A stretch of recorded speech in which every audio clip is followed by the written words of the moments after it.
Missed an episode of your favorite podcast? Choose from over a decade of content in our archives, not just the latest episode. All free at GCNlive.com. This is your call to action. Get prepared, America. Economy, survival, energy, disasters. This is USAPrepares.com. Informative radio, educational radio. Interact now by emailing instructor@USAPrepares.com or text at 434-390-7953. Class, please take your seats. Now, your instructor, Vincent Finelli. Everyone all set? Cocked, locked. Here we go. Your dial set correctly to USA Prepares. Thank you for being in class with us today. Jason is engineering the broadcast in Minnesota. I'm Vincent Finelli. If you'd like to give us a call, 866-582-9933. 866-582-9933. Telephone listen line, 605-477-3249. It's up 24 hours a day. Guineith Isaacs is with us live in Australia. Welcome, Guineith. Hello, Vincent. How are you this morning? Really well. I'm just looking at the delay. We have about a 2-second delay from me to the network at GCN. So we probably have, between you and me, about 3 seconds. So I just want to let you know it's a little extra long delay right now. I want to share something with you before we get into the meat of today's class. I have a bunch of John Deere equipment here at the farm, and I remember talking with the owner of a John Deere store, and that's what they call it, a store. That's where they sell tractors and mowers and implements and, all things John Deere for agriculture, the green and yellow machines. And I remember him telling me that John Deere is a marketing company. That's what they thought they were. And the thing that makes John Deere really great is their parts network. So if you break something or you wear something out and you need a replacement, they've got it. You can go right to that store and they probably have it right there. And if they don't, they'll have it for you tomorrow morning because of their parts network. And I guess they have trucks riding around from dealer to dealer to dealer to dealer, into the warehouse and back and making a circle. And so there's parts on the move all the time. And they've got a computer system that will let those parts get to you right away, like tomorrow. So what happens when you're cutting hay is you check the equipment, check it, make sure everything's right, and you grease it, lubricate it, go out in the field, and then sometimes things break. It just happens. Well, we broke our hay mower yesterday, and it was a very simple part. On the PTO shaft, that's that long tumbler bar that comes out of the back of the tractor that turns the implement. Well, there's a clutch in there, and the clutch wore, and it wore to the point where it was wobbling. So we stopped before we did any more damage, and I got on the phone, I called the John Deere dealer, and the dealer said that part is no longer available from John Deere. It's a John Deere part, and you can't get a John Deere one, and there was no substitute. What I'm telling you is I have a mower, and I just checked this morning before the broadcast. What would it cost to replace that mower if I wanted to buy a new one? $15,000. And the part is a $355 part. Now, $355 is outrageous, but I'm willing to be gouged so I can keep that mower still going, right? I do not want to spend $15,000. I won't spend $15,000, and I won't buy a green one because John Deere just taught me that they don't have the parts that they used to have. John Deere, in my opinion, is not the same company as it used to be. So now I'm thinking, what do I need? What's going to break on our John Deere equipment? I better get that now while I can still get it, because later on I might have a tractor as a paperweight, because I might need something like, I don't know, a water pump, a fuel pump, some kind of hydraulic seals. What am I going to need that I have to get from John Deere that's not available elsewhere? Because I'll buy it elsewhere before I buy it from John Deere. because they just taught me a nice lesson. But I'm furious, absolutely furious, that they no longer support the product. Now, how old is this mower?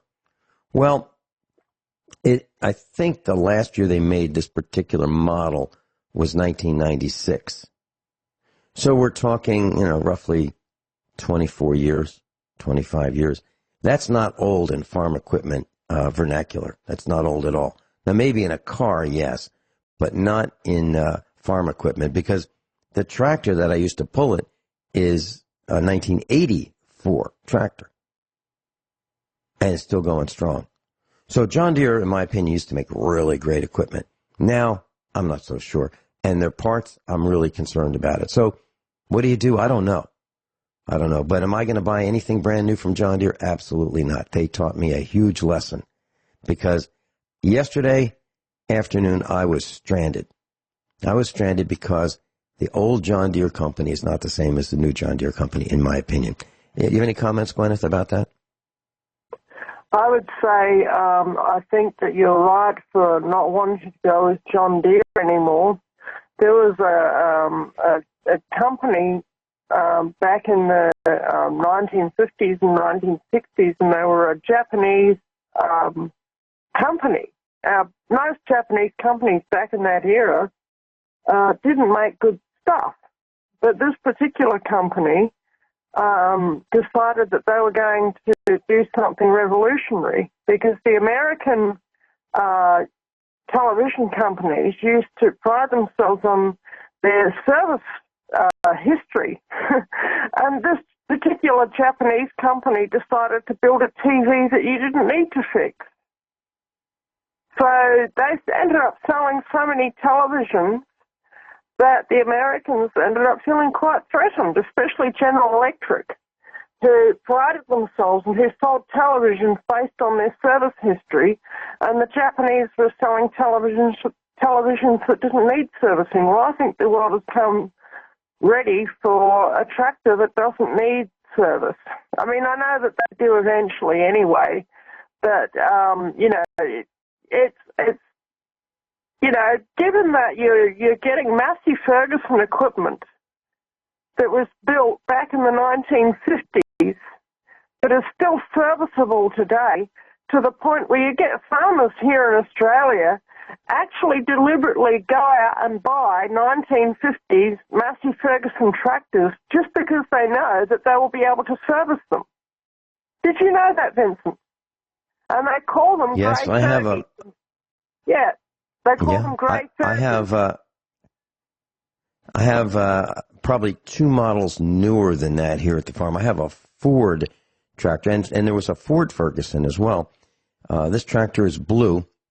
It's a 1974 three-cylinder diesel, straight diesel, no turbocharger, plain old diesel, manual steering, great big steering wheel because it needs to be big so you can turn it. But it just runs and runs and runs. And if I wanted to buy they used to have a kit called an overhaul kit. And a farmer would say, oh, yeah, I just overhauled it. Now, what does that mean, overhauled it?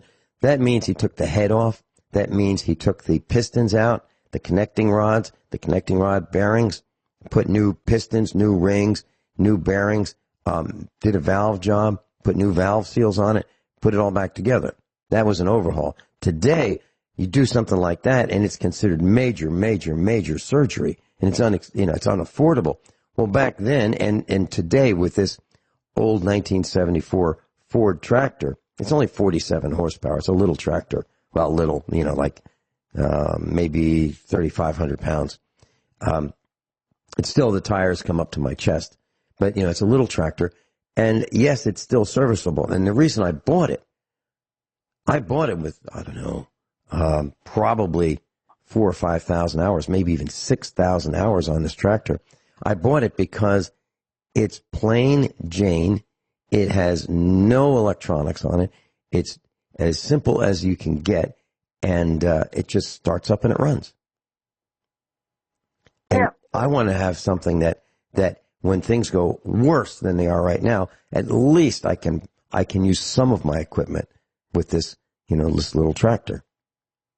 Yeah. And I don't know. Well, I was looking at your local village, maybe not the tiny one, but the next size up. and see if there's any industrial engineers there, and they may be able to custom build you a part. You know, and you won't get it. Well, you won't get it done for like $500 or whatever. It might cost you $1,000 or $2,000 instead of like $500 or whatever. But at least you won't be forking out $15,000 for a new mower. Mm-hmm. You know. That well, might what be I the could do, if I were half crazy, what I could do is I could take my welder and I could weld this clutch up so that it is on all the time, no clutch effect. You know, which would be pretty dangerous. Now, if I were, if this were post-apocalyptic, I would probably do that. But I'm not at that point. And I was able to find one. The guy shipped it to me. I was able to buy new old stock. You know, he had it, doesn't know what to do with it, looking for a customer for it, and I'm the guy. So it worked out beautifully. So it's on its way, and I will have that part. But what I'm saying is John Deere let me down. John Deere absolutely let me down. And why would I buy equipment from them? And here's what they've done. John Deere will spray paint green some other company's implements. So let's say it's made by a company called Kuhn, K-U-H-N. Well, John Deere will say, okay, yours are red. Can you paint it green for us? Because we'd like to sell some of them. And they'll just take a Kuhn hay mower, put a different part number on it, and call it a John Deere hay mower. That's what they do. So what we have to do now is figure out who the original manufacturer was and try to find the parts through those sources, through companies who would sell Kuhn or something like that. But what we're finding is parts are getting really, really expensive. And John Deere told us that they could find an aftermarket, the whole assembly, not just the clutch, but this long bar. The clutch would fit in your hand. They would sell us the whole part for, $1,000. But it wouldn't have a clutch. I could do that myself. I could make the tumbler bar without a clutch just by welding up what I had. Bottom line is, if you think that you are going to be able to buy parts for whatever it is that you own, I'm telling you, I don't think that's the case. And if you want to know something even more common, Tesla had a server outage, and people were used to their smartphones with an app so they could lock and unlock and start their car and use it. The Tesla electric car, Model 3. Well, the app didn't work because the Tesla server went down. People were stranded because they didn't have their emergency keys with them. One guy locked his wallet in his car. I mean, he's really up to date technologically, and he can't get in his car because Tesla's app is down wherever their server is, maybe California. So people all over the country who wanted to use that app were locked out on Labor Day because that's when they decided to service their servers. So what I'm saying is, if you are crazy enough to entrust people you don't know with technology you don't understand, you deserve what you get. You deserve it. I'm talking about having a ring lock on your door in your house that is controlled via the internet. If you want to put your trust in the internet for your home lock, thermostat, dishwasher, lights, heating system, cooling system, car, you deserve what you get. I'm sorry to say it that way, but it's absolutely true. We'll be right back. Class, it looks like we've just spanned 3 continents. We've got Guineith Isaacs in Australia. Margaret is joining us in Spain, Europe, and I am in North America, the United States. Welcome, Margaret. Hello there, Vincent. Hey, I've got you on... How are we doing today? Good. I've got you on the schedule for Friday, 9 a.m. That's what I thought. I just called in to give you my cell phone. Okay, I'll tell you what I'm going to have to do. Instead of giving it on the air, what we'll do is I'm going to put you on hold, and okay. I gave it to the engineer. I gave it to the engineer already, Vincent. Great. Well, thank you so much. And it looks like we'll see you on Friday, and we're going to be talking about preparedness at the do-it level, correct? Correct.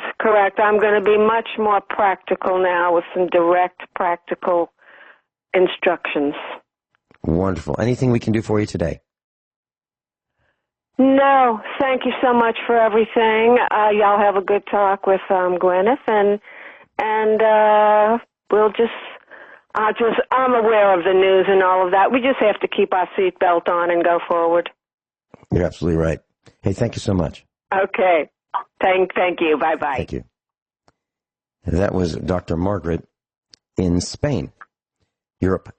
Guineith, one other thing I wanted to mention about John Deere equipment, and then we'll get on with your class today. John Deere mowers, riding mowers, has a major fault, and this is as a result of Briggs & Stratton engines. They're two-cylinder V orientation engines, and they have a carburetor. It's a single bowl carburetor with two throats, and it has two brass orifices, and these brass orifices measure or meter the amount of fuel that goes into the carburetor. And through their brilliant engineering, they have an emulsion tube, which is a cylinder made of very slippery plastic. And it dips into the fuel, and there are two orifices that are connected to that. And they're held in by two little tiny O-rings. There's no screws. There's no indentations. It's O-rings on a slippery surface. And if you hit enough bumps and if you use enough ethanol fuel, which is common, regular in the United States, the O-rings deteriorate and these orifices fall down and the engine won't run. It won't start. I can't believe it. It's the dumbest design I've ever seen. How do I know? I've taken it apart. I've tried to fix it. The solution is really simple. You can buy two new orifices for $16 a piece, or you can buy a new carburetor for less than that if you buy it from China.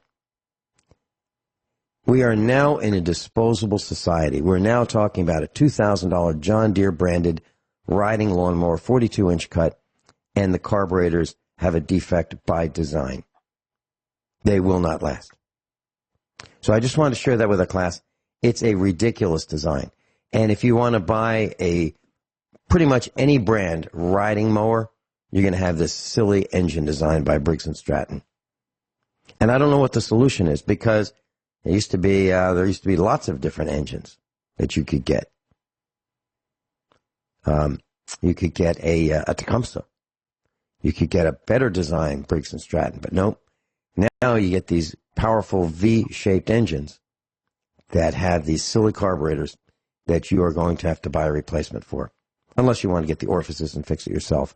And carburetors are now considered routine maintenance items. That's the dumbest thing I've ever heard of. So I just wanted to share that. Guineith, back to you.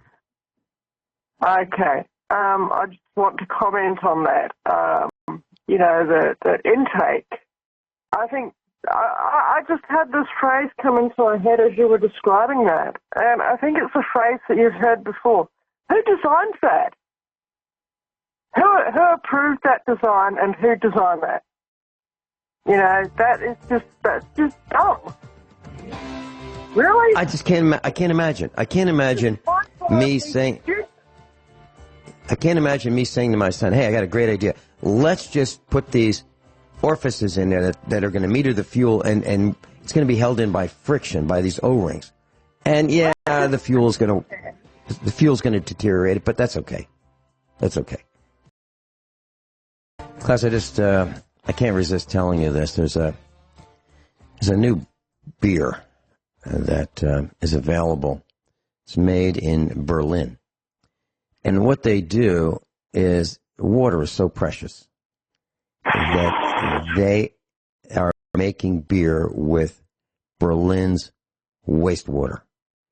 I am not exaggerating. They are taking the toilet flushings and everything that goes down the drain from 1,300,000 people, and they are treating that water, and they are now using that water instead of emptying the treated water into streams and rivers and so forth.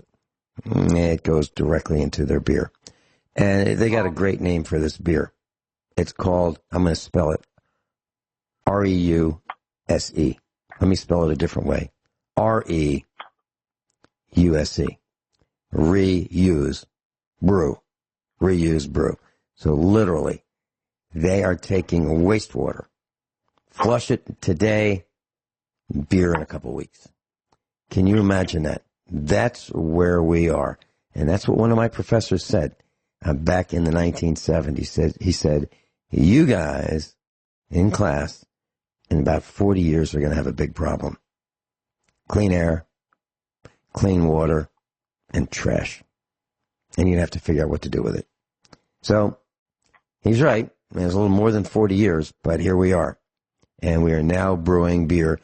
And I'll bet you this really takes off. I'll bet you people with green hair and blue hair and pink hair say this is the coolest thing. We're drinking the last or 2 weeks ago's poop and pee. Any comments, Guineith? This is not, I'm not making this up. This is true. That's stomach churning, Vincent. Yeah. Absolutely stomach churning. Yeah. And the way water is treated by the earth is really simple. So we have the evaporative cycle. Water evaporates, it goes into the clouds, then it rains, comes back down. Once it evaporates, it's pretty darn pure. It's distilled water. And when it comes back down, it actually picks up some pollutants from the air, goes onto the ground, gets filtered by many, many, many feet, hundreds of feet of earth. And that actually filters the water, goes into the underground aquifers, and it's out of the reach of the sun. And that's how water is purified naturally. And then we just drill holes into those aquifers and we pump it out. And we're stupid with it because we waste it. We waste it on golf courses. We waste it on fountains. We waste it on washing cars that don't need to be washed. We waste it on watering lawns that don't need to be watered, just to make things beautiful. And in some neighborhoods, if your lawn turns brown, you get fined. And in California, you get fined if your lawn turns brown, and you also get fined if you water your lawn. So you get it both ways in California. So we have municipalities enforcing that you water your lawn and also enforcing that you don't waste water. I don't know. And then we have municipalities that will fine you if you capture rainwater that lands on your roof, put it into an underground tank, and use that for washing cars at a car dealership rather than using the municipal water supply. Can you imagine that? It's absolutely true. I talked to the dealership that happened to, and I said, let's go expose these criminals in your municipality, your city. And I said, no, we worked it out. They're going to give us a workaround. So we're going to buy the water from the city to wash our cars rather than use our own water. Absolute insanity. But that's where we are. So Guineith, back to you. I'm sorry I took us on a couple detours here. That's all right. I collect my own rainwater off of my own roof, and I store it in 2 huge cisterns that sit just outside of my house. I have a total capacity of about 10,000 gallons of rainwater capacity, and that's my drinking water for the year. And I've been here for 6 years, and I've never ever run out of drinking water. And sometimes we don't get any significant rain here for 5 or 6 months at a time, and that's totally normal. And so that 10,000 gallons during the summer when we get no rain whatsoever, that's my drinking water supply. So if everybody did that, then these municipalities would go out of business. If everybody had a solar panel and generated their own electricity and just didn't hook up to the grid and had nickel-ion batteries, the likes of Liquid Electrical Cooperative would go out of business. And, this is my version of going gold, And for example, I bought 2 lawnmowers today. Did you know that, Vincent? Are they 4-wheel drive?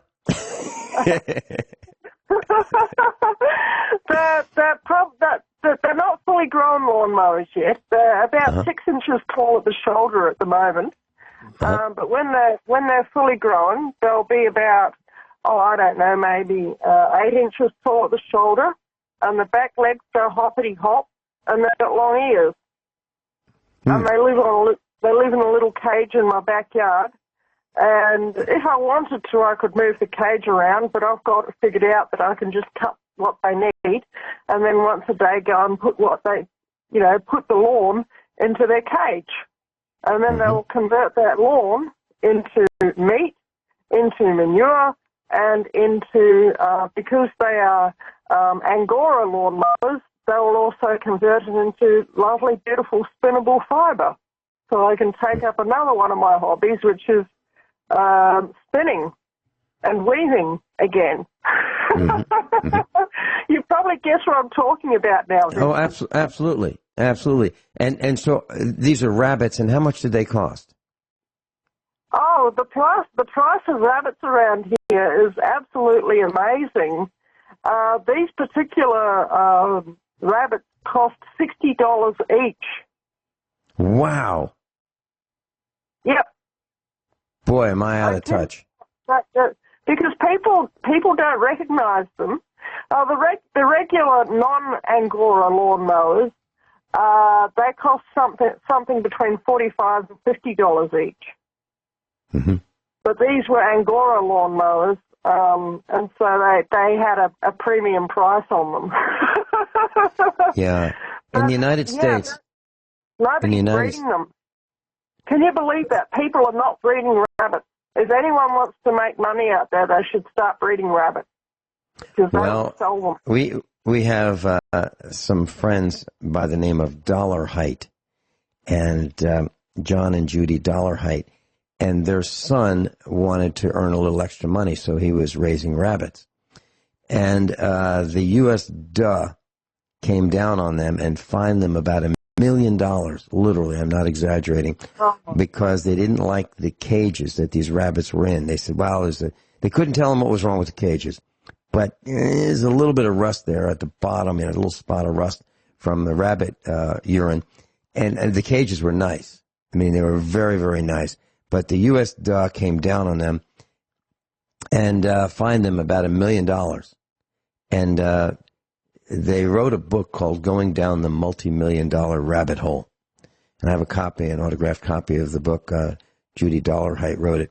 So if you're going to raise rabbits, you don't ask for permission, in my opinion. No, just do it. And this is not for profit, by the way. This is just to keep us some meat. And this is just to provide me with some spinning fibres, because spinning fibre can be hard to come by sometimes. Mm-hmm. And by the way, rabbits don't make any noise. They hardly smell at all. I think if you had a neighbor that had some rabbits, you'd never know it. You'd never know it. But but the U.S. That's cute. Yes. Mm-hmm.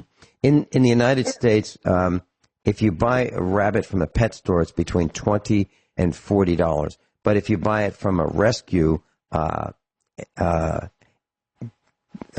would it be? A rescue organization, it'd be between $5 and $20.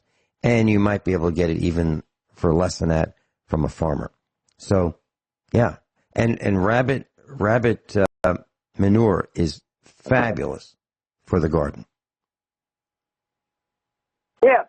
And like I say, this is an option, because you can get movable hutches where you just move their hutch around over your lawn, and you can use your lawn to feed your rabbit. And this is what rabbits eat in nature. They eat grass. And you can buy all sorts of fancy rabbit mixes from your pet shop. You don't need them. They need grass, and they need occasional hard vegetables, like, for instance, turnips, swedes, or carrots, to gnaw on, so that they can have some extra vitamins and so that they can keep their teeth short. Otherwise they'll chew the wood on their cage to keep their teeth short, and they'll destroy their cage. Yeah. But this is it, they're the easiest animals in the whole world to keep. And, they should, why aren't people considering this as a lawn mowing option? I don't know. Well, it sounds like it'd work if you could fence them in. Sounds because they have some predators they can run faster and have bigger bites. Yeah, everything hunts them in nature. So like I say, it's good for them to have a hutch where they can, maybe be concealed from predators from the air. They don't need a very tall hutch because, they're not very tall. And they do need somewhere in their hutch where they can, a little bedroom space where they can go and they can feel enclosed. Because that's another thing that they psychologically need. And if they don't, they'll end up feeling extremely stressed if they don't have a little bedroom on their hutch. Because in nature, of course, they make burrows, and they need to have some wire on the bottom of their cage to keep the predators out, to keep the predators from digging in, but also to keep the rabbits from digging out. Because they are rabbits and they will dig. And so you need that little bit of wire on the bottom of their cage just to stop them from doing that. And you need to move their cage every day. Or if the cage is in one place, then you need to put fresh food in there every day and fresh water. And you need to empty the manure out from time to time. But otherwise, they're the easiest animals in the whole world to keep. And if they are Angoras, then you need to brush them once a week, and you collect their fibre.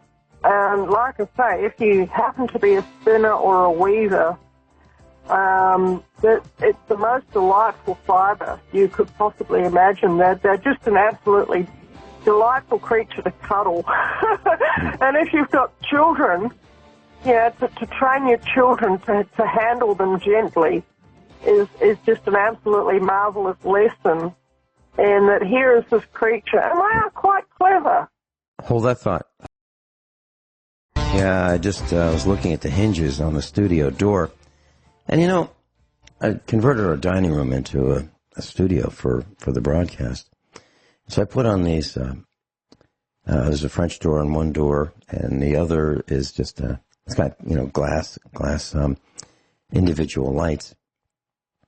And the hinges squeak. And I'm thinking, I only did this like a year and a half ago. What's the deal? And it has these ball-bearing hinges. And so I just wanted to tell you the tip about what do you do when your door hinges squeak. One at a time, you drive out the hinge pins. You drive them out from the bottom. You can take a small hammer with a heavy nail and just tap, tap, tap gently. Tap the hinge pin out. And then what I do is I coat it with one of two things. I used to coat it with Vaseline because it's clear and it won't stain. And you take a Q-tip and you paint the pin with some Vaseline, and then you can take that same Q-tip and put it inside the hinge from the bottom and the top and add some Vaseline around all the surfaces that contact the pin. And then you slowly tap the pin back in. Or you can use my favorite, which would be the red synthetic grease. You can get a tub of that at the Chinese factory outlet for about $5. And I use it for all kinds of things, lug nuts, wheel bolts, and hinge pins. And so try not to get it on the paint because it will stain. And once you do that, your hinges won't squeak for years. Just a quick tip. Back to rabbits. Yes. Guineith, yep. Rabbits, a female rabbit can have a litter of rabbits in, about 30 days? 28 to 31 days, somewhere around there? Yep, that's right. And she can, basically go out and get pregnant pretty well within a day or two of her giving birth. And it's actually totally normal for her to do so. And the kits are weaned within a month, and then she'll give birth again. and there might be 6, 8, 10, or even 12 kittens in a litter. So yeah, and then you put the baby kittens into a nursery area, and look after them, and so you've pretty well got a constant supply. Every 8 weeks, you've got a doe giving birth. So if you've got 8 does, then you've got a doe giving birth every week on average. How's that?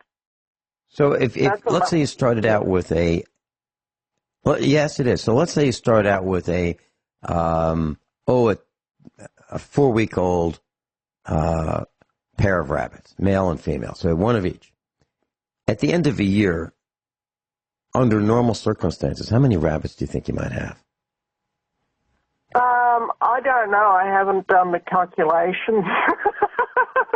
But you could, I guess you could potentially have thousands. I think that you're supposed to first put the male and female together at 12 weeks. And the male and the female that I've got are 12 weeks old. So they're going together, and they're running around chasing each other around the rabbit pen tonight. I went out there a little bit before the broadcast, and I heard all their little rabbit noises, and so that's very good. And normally a female rabbit comes on estrus every 7 days. So, yeah, but if she's put with a male, if she hasn't been with males for a while and she's put with a male, she will come on estrus within 24 to 48 hours. They really are amazing, amazing, amazing creatures. They really are. And so, yeah, you like I say, if you had a model of where you had one male and let's say 8 females, and you just keep circulating the male among the females' cages, you'll never run out of meat. You'll never run out of fiber. And, that's, that's you fed and that's your dogs fed.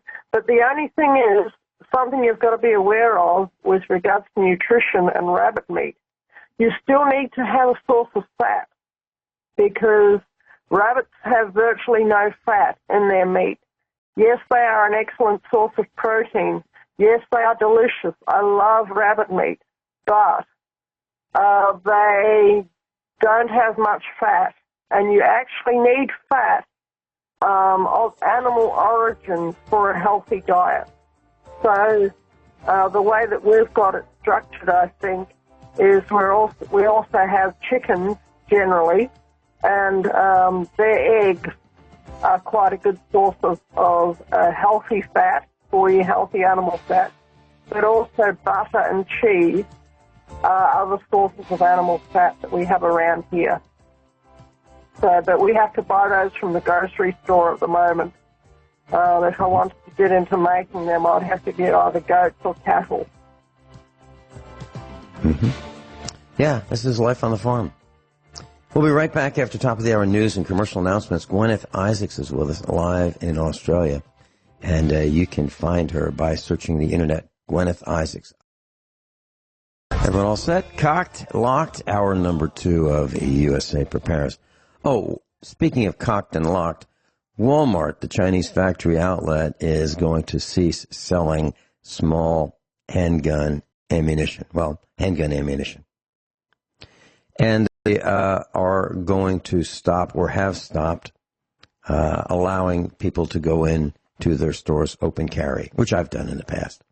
Not flashing my handgun, but I would just carry it, open, concealed, whatever I felt like doing. And so I can't do it anymore because Walmart thinks that it might be perceived as a threat if you happen to have your handgun in a Walmart open carry style. Top of the hour news mentioned YouTube. Google's YouTube was fined, combined fines are about $500 million because YouTube violated the privacy of children intentionally, less than 13 years old. captured information about them. Children. Kind of like using children like Jeffrey Epstein, maybe? Why are they capturing information about children?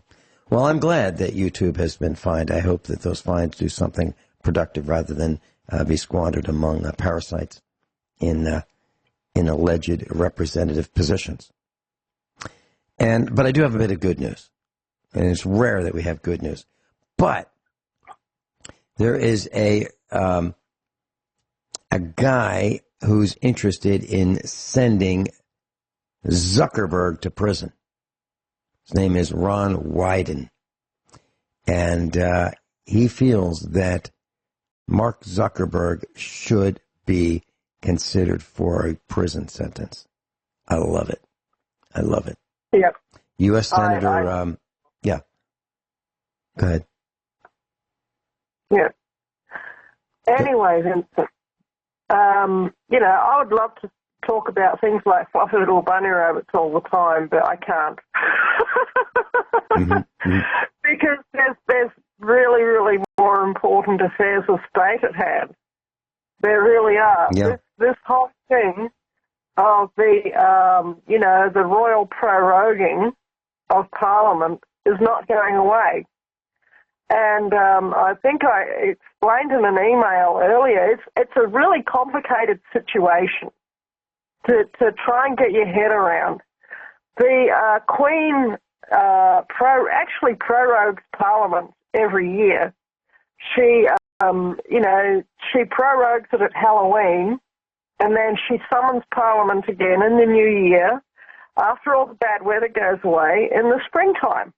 And so everybody goes home for their festivities over Christmas, and then they all come back to Parliament and begin their work again once all the blizzards go away, because every year England suffers from the most terrible, actually all of Britain suffers from the most terrible blizzards imaginable. It's cold, it's wet, it snows, it's got howling winds, and nobody wants to go anywhere, and it's really not safe to go anywhere. And that's what life in England is like, and life in all of Britain is like that, and all the way across to Ireland. And some of the representatives do have to come from Ireland as well, so they have to cross the Irish Sea to get there, either in air or, over the water. But anyway, she declared that she would be proroguing Parliament 2.5 weeks early. That's the story that has emerged.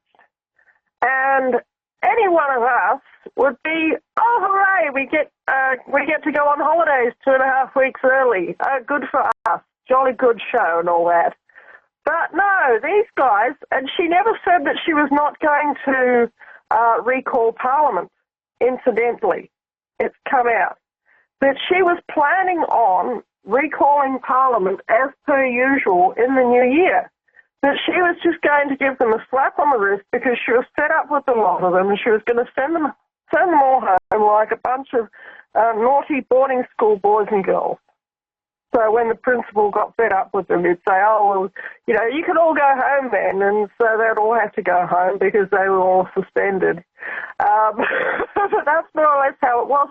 But these guys, they threw such an absolute conniption fit when they got prorogued early. And it is the first time a British monarch has done this in 400 years, has prorogued early. And but they went into such a hissy fit that Boris Johnson is now petitioning the Queen for fresh elections to be held in January or February of next year. So basically, as soon as they return, they're going to have to go to the polls immediately. Like within a week or two of coming back, they're going to have to face the proletariat to account for their actions. And they're not happy about that. And, before Boris Johnson did this, before he petitioned the Queen for a proletariat, for a vote, the Parliament was saying, well, we're going to have a vote of no confidence in the time that we have remaining until we get sent home, until our final day. We're going to have a vote, what sort of vote of no confidence in the Prime Minister, in Boris Johnson, which means that they all vote to basically say, well, do we like Boris Johnson? Do we have confidence in Boris Johnson, or do we not? And if they vote that they have no confidence in Boris Johnson, then they have the power to sack Boris Johnson from the Prime Ministership. So this sort of tit for tat is exactly the sort of carry-on that you would expect to see in the run-up to a civil war. And that is a really, really disturbing thing, Vincent Finelli. That's where I personally, in my humble opinion, I think that's where this is all going. I think that England is headed straight for another civil war. I think that if there is a proletariat early next year, it's going to be very similar to what people are anticipating for Trump 2020. That in America, if Trump wins, then the Democrats are going to allege vote rigging, and they're going to be out on the streets, and they're going to riot, and they're going to cause a civil war. But if the Republicans and Trump don't win next year, then it's going to be for sure that there was vote rigging, because he is so popular over there, you know. Maybe you don't see it living in Missouri, which is supposed to be a Democrat state, isn't it? That, you know, that people are just, you know, they're, oh, Trump's awful, Trump's bad, Trump's this, Trump's that. But then when they have genuine opinion polls, his popularity is through the roof. Isn't that right, Vincent? It's a very similar situation in Britain. Mm-hmm.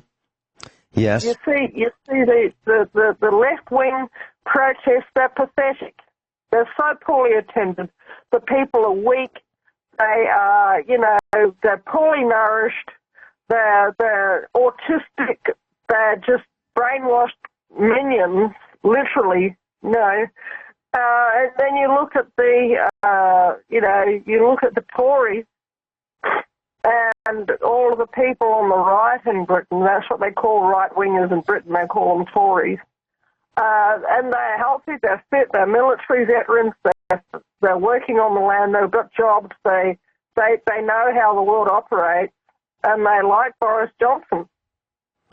I've been watching a series on Netflix. It's called Ken Burns' The Civil War. And the first episode was released in 1990, so we're looking at 29 years ago. And there are many episodes. Class, I would like to suggest that you consider watching this from beginning to end. And when you see what a civil war is like, you're not going to want one. You really aren't. The American Civil War was just horrific. I mean, we had thousands of people killed on our soil. Brother fighting brother, literally. Family fighting their neighbors, literally. Family fighting family. It was horrible. And to what end? And to what end? When you see the carnage, it's awful. One of the battles was in the wilderness in Virginia. That's what it's called, the wilderness. And we had a property in the wilderness. There were so many bullets flying, projectiles called mini balls. The destruction was horrific. So please consider watching Ken Burns' The Civil War. You'll be riveted to it. It's stomach churning. And I'm afraid Guineith is absolutely right. I'm afraid that's where we're headed. Because we have a lot of stupid people in this world. And there are plenty of them where I live in Missouri who don't understand. None of this has to happen. But I believe it's the sum of all individual greed plus the sum of all individual stupidity that will be the cause of our downfall. And I believe the same thing is happening in other places. So, Guineith, you and I are seeing civil wars in our future. And I don't know how to get around it. I really don't. There are people I know who are saying move. If you live in the United States, well, Captain John Reagan said, if you live in the United States, move. Get out of here. Okay, I hear him. But what I don't understand is, where do we go? I was going to say, where to? I'll tell you the story of my life, Vincent.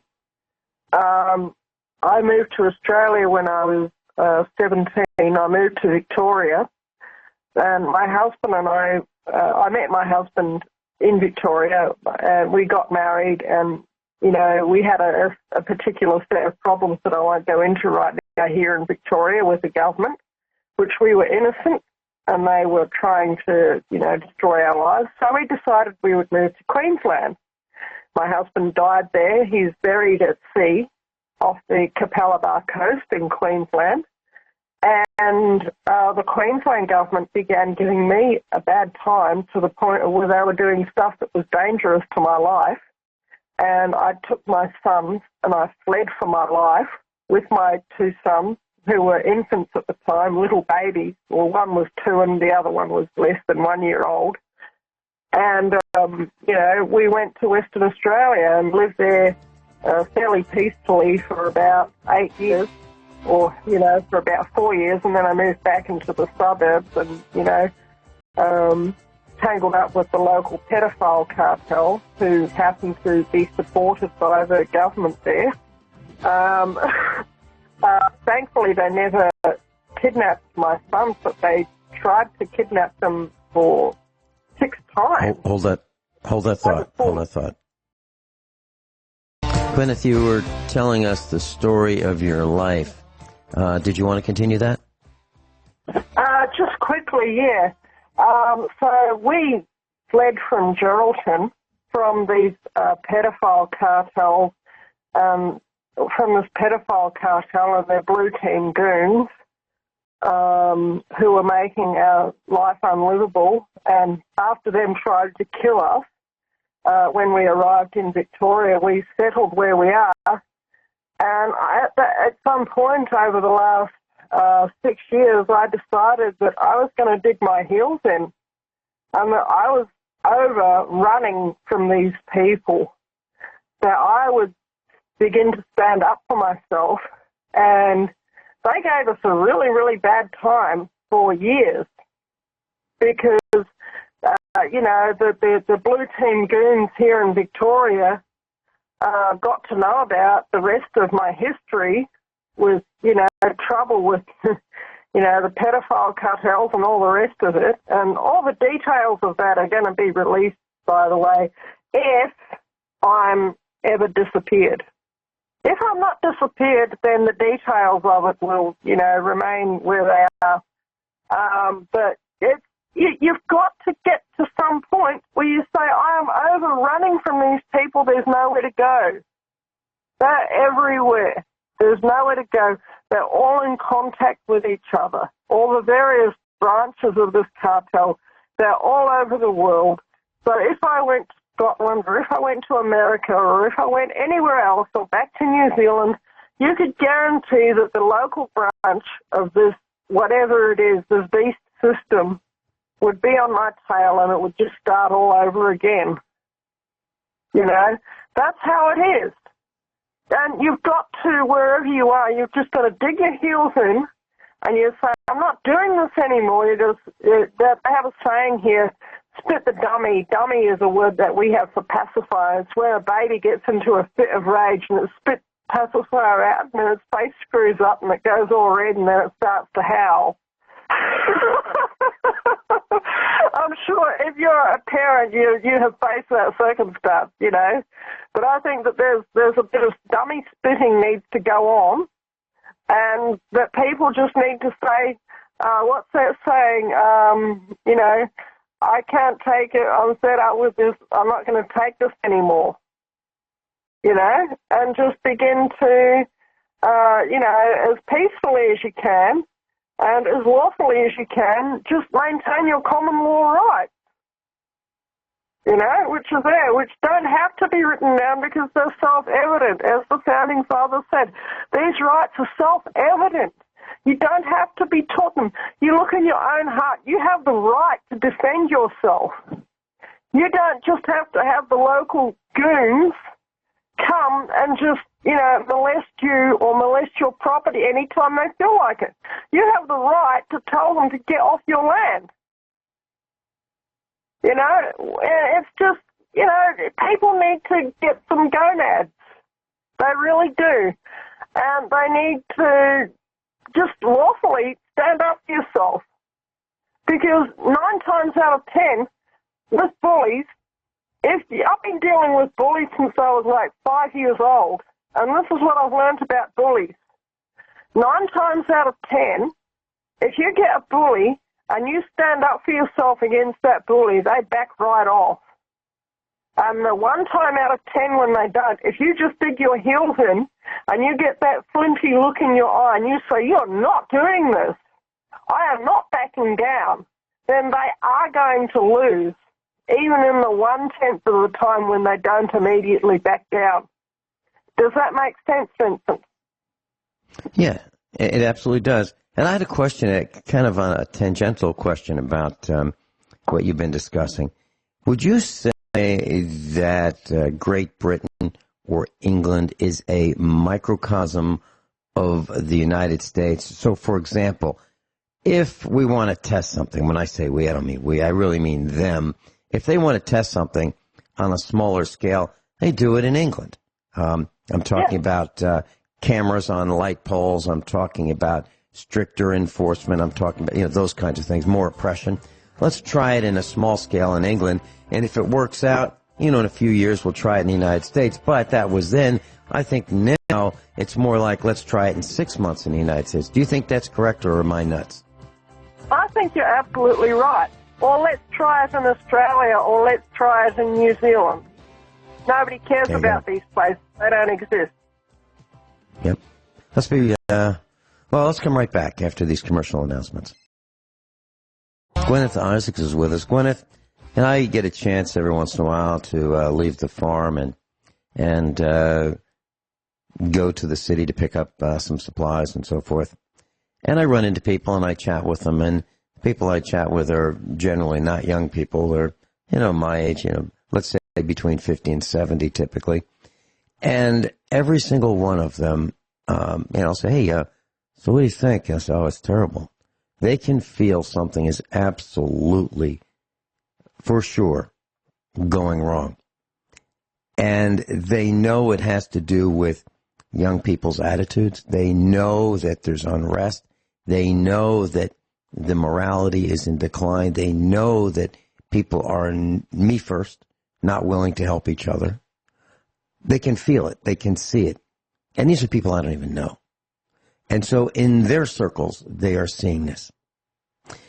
And when we were talking about a civil war in the UK or a civil war in the United States, I feel it's coming. Now, do you really feel it's coming, or is this, No, this is, I know my history. I studied at university level things like the Highland clearances, and since then I've kept up with my reading. I learned about the English Civil War. I learned about the American Civil War. I learned about the Rum Rebellion in Australia, which was Australia's little micro civil war back in the 18th century. When we were just a baby nation, or not even a nation, colony. This is exactly how it unfolds every single time. This is the preliminary stages. This is everybody deciding what color of chessman they are going to be. Okay? Whether they're going to be the white chessman or the black chessman. And, I have friends here in Australia. I have friends who are farmers, who are military veterans, and especially the military veterans who have seen active service. They are of the opinion that we are heading into war, and that they are beginning to mentally prepare themselves for that particular set of circumstances, because it's going to come down to it where everybody's forced to choose a side. There's going to be no neutral ground. You might want to stay in neutral territory. You're not going to have that option, because there's going to come to you and demand whose side you're on. And if you're going to say, no, actually I'm just sitting on the sidelines on this one, it doesn't really concern me, then their next response is going to be that they're probably going to try to kill you, or they're going to take everything you have. That's generally how it goes down in a civil war. You're really absolutely right. It goes down to, in my own family already, you know, it's come down to brother versus sister, you know. It's really, really tragic in my own family, because I chose to oppose the pedophile cartel, and there were particular people in my own family who were not against the pedophile cartel. And I stated my opposition to them, and then they began to do their damage within the politics of the family. You know, and this was, you know, and this has been going on for years. And so, you know, it absolutely is true. Brother against sister, and cousin against cousin. And it won't matter that you went to that barbecue 5 years ago and you all had a really good time. That's all going to be forgotten, because it's going to come down to, who did you vote for last time? Who did you vote for in that last election? Did you vote for Johnson, or did you vote for the other guy? You know, I don't think among the Labor people in Britain, which is their Democrats, I don't think they have a viable candidate. I haven't seen one, you know, and yet you know, they're whining and moaning and screeching and complaining because they get sent home 2.5 weeks early for their annual holiday. You know, it's just, I mean, I know I was, you know, pretty upset about it. I didn't see the writ of proroguement. They all had access to the writ, and initially it was, yeah, you're all getting sent home 2.5 weeks for the holidays. Well, I'm fed up with you. You know, I need a break. Basically, that's what the idea of the writ was. But now it actually has got to the stage where they are putting in a vote of no confidence against Boris Johnson. Boris Johnson's responding by petitioning the Queen for elections in, you know, January, late January, or, you know, whenever next year. That's just how it is, which means I don't know if they will be eligible to stand for election again. But if I were Her Majesty, what I would be doing right now is I would be saying, right, everybody who is not indigenously English, whose ancestors came here in the last 70 years, we're going to have a look at you, and we're going to see how well you've integrated over the last 70 years. We're going to see if you know how to speak English. We're going to see, you know, if you've got multiple wives or girlfriends. We're going to have a look at your religion. We're going to see, you know, all these different areas. We're going to see if you have integrated and if you have lived peacefully, or if you have installed yourself as a bunch of criminals here, you know, to treasonously undermine our country. And if you have installed yourself as a bunch of criminals, we're going to send the military and forcibly remove you, put you on planes and send you back to your country of origin. If I was Her Majesty, I would be doing that. Okay? I'm not Her Majesty. I can't do that. But that, if I got the chance, if the Queen was standing in front of me, that is the advice that I would give her. To which her response to me would probably be something like, oh, yes, but that will make me hugely unpopular. To which I would say, listen, Mrs., you're hugely unpopular anyway among certain people. and, we are heading into a war, and you are going to have to, at this time, solidify your support with the people who support you. And, as for the rest, they can go jump off a cliff, as the English would say. Go for a trip to Dover and jump off the cliff. That's figurative, not literal, okay? Just that I'd point out. That's an English saying. Go jump in the lake or go jump off a cliff. It means we don't care about you. But it's figurative, so I just thought I don't want any harm to come to these people, of course not. But, it's something where you say, well, you've got to solidify your support at this time with the people who actually do support you. And you've got, and the other thing I would be advising Her Majesty, if Her Majesty were listening to the show, or if any of her people are listening to the show, I would say you need to immediately give a royal pardon to Julian Assange, Tommy Robinson, and every other political prisoner who are languishing in British jails or Irish jails because of their support for the British common law and people's common law rights. And that goes throughout the Commonwealth. So if they're languishing in Canadian, New Zealand, Australian jails, or wherever they are, they need to all political prisoners, especially Tommy Robinson and especially Julian Assange, need to receive an immediate and unconditional royal pardon, and they need to be released. And if you do that, Your Majesty, you will have all of our love and undying devotion forever, and every one of us would die for you if you would do that. And there's no way that you would ever lose if you would immediately and unconditionally grant Julian Assange and Tommy Robinson a royal pardon. I plead you, Your Majesty, please do this. Please do this.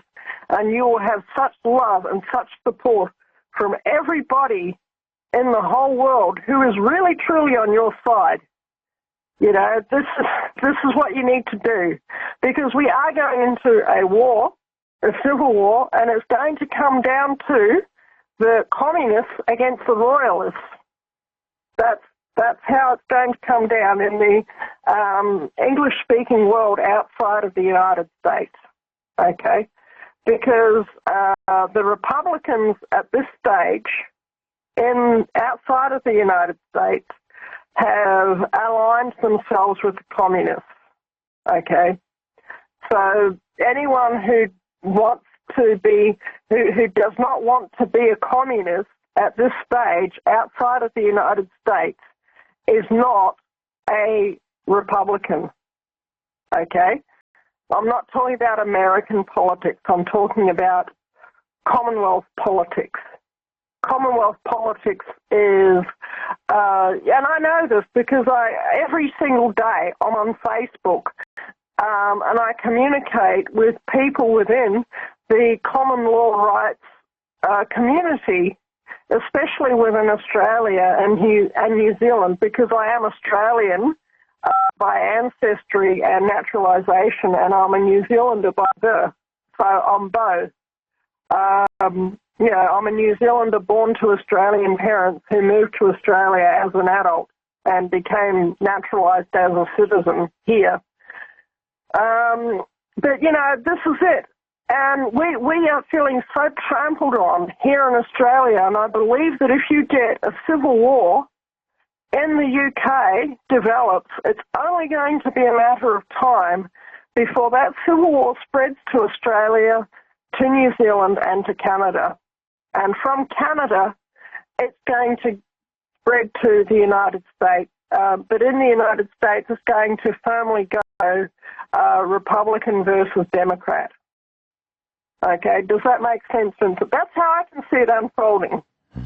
I see another piece of it too, that royalty once held in esteem is no longer held in that high of an esteem because of Prince Harry and Meghan Markle with their reckless, flagrant spending, travel, just wasting the people's money.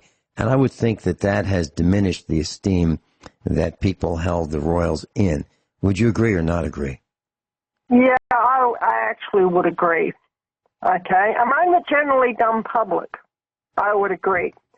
Among those who have actually educated themselves, I would say less so, because they would tend to be of the opinion, well, they don't make any decisions anyway. So, yeah, their behaviour's atrocious, but he's probably never going to be king. You know, and we've got bigger fish to fry. Well, that's a great thing, because he just can't, and she just can't wait to spend the people's money. We'll be right back. Guineith Isaacs is with us. She's live in Australia. And Guineith, I've got to tell you, in my opinion, this is just my opinion, Prince Harry and Meghan Markle are the poster children of the millennial generation. Careless spending, me first, reckless, careless of everyone else, including the Queen Mother. Do you think that's far off the mark, or do you think that's close to the mark? I think that is fairly close to the mark. You know, it is really, really sad, because it isn't just that. There's a lot of people who have really been burned off the royal family through the whole pedophile scandal thing. Prince Andrew and Prince Charles, I think that it was the biggest stuff-up ever for Prince Charles to actually go and buy Dracula's castle in Transylvania, and he lives there for 6 months of the year. And it's like, oh my gosh, you know, this is just mind-blowingly stupid. This is the man who is the heir to the British throne, you know, and he so loves Dracula after all this pedophile vampire stuff that's coming out. And I think that is what is really hindering a lot of people who would otherwise be staunchly royalist from really understanding the importance of supporting the Queen as being and the reason why the Queen ought to be supported right now is because she is the defender of the realm. She still has a considerable amount of political and military power. Okay, she is the commander of the British forces, the commander-in-chief of the British forces, just like Donald Trump is the commander-in-chief of the United States Army. She has that function. If she gives an order to the British military, they have to obey it. Or, you know, they're in treason, you know, and they can be court-martialed, lined up against a wall and shot by her or by her you know, minions. This is it. So that gives a person, and in a time of war, this is what happens. People have become soft. They have forgotten history. They have forgotten how things go down in a civil war or world war type scenario. This is exactly how things go down in this type of scenario. You know, I really wish that all of this would just go away and that I would be left here on my 20 acres of land with my dogs, my fluffy little bunny rabbits, my vegetable garden, my horse into the future, you know, and you know, my cat and, you know, all the rest of it, and you know, to be left in peace. That's what I want. But I can see realistically that is not going to happen, you know, because we are getting sold out in this country. We are getting sold out by our own parliament in this country, in Australia, by our House of Representatives and by our Senate, you know. And they, oh my gosh, it's just mind-blowing to think, you know, this is I'm almost at a loss for words. You know, the blue team is just nothing but a gang of thugs. They really are, you know, and, you know, they are going to be They have turned into a private military force that does the bidding of the state government. And according to our Australian Constitution, that's actually treason. That's unconstitutional. But that is exactly what they have become. And, it's just, I don't even, like I said, I don't even have words for this. But this is, I know history, and this is exactly how a civil war unfolds. And not only that, I'm getting past life epigenetics getting triggered at the moment from, my past life where I was Lady Catherine Ferris. And she was alive during the English Civil War. And she was from a royalist family at a time when to be a royalist was extremely dangerous because Charles I had his head cut off for doing exactly what Queen Elizabeth just did. Queen Elizabeth II just did exactly what Charles I did, and that ended up with him getting executed and there being an English Civil War. And I'm just looking out there, and I wouldn't say I'm full of trepidation, but I would say that my head is on a swivel at the moment. I do not expect this to go well at all. And if you look at the United States, the Democrat Party is lining up for election, right? We've got a socialist, actually several socialists. We've got a homo. We've got a gun grabber, and we've got a plagiarist. On the other team, on the Republican team, is a president who is going to be running for re-election, it looks like, and he's surrounded by a swamp. Actually, it's a cesspool. Unbelievable. We got a homo, a self-proclaimed homo, and a self-proclaimed gun grabber, and a plagiarist, and a socialist, actually several.